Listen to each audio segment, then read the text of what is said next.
everyone, my name is Raven Roa. My name is Justin Lee Umar. I am Jordan Otalolo.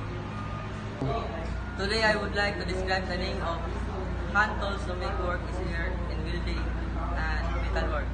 Some name of tools are plier, chipping hammer, and file tool.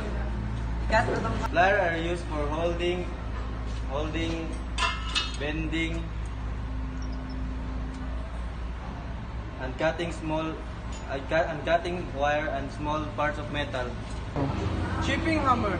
A chipping hammer is to use to remove slag or dirt from weld metal.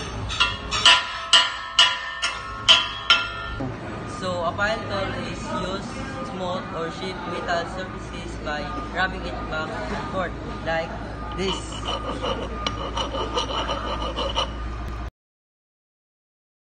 After using, wipe the plier with a dry cloth. Apply a little oil in the joints to keep them smooth and prevent rust. Store them in a dry place.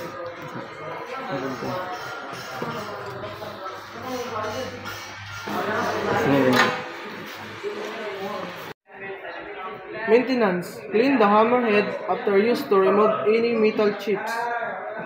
Check the handle for cracks and make sure it is tight. Apply oil to prevent rusting. Paper for me.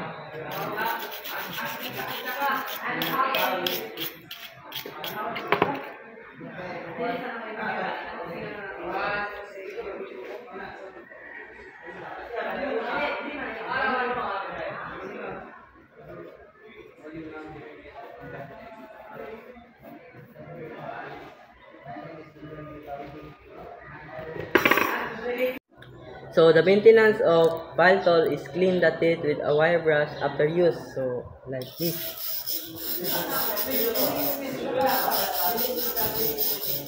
And keep it dry to prevent rust with a cover wrap or protect a cutting surface.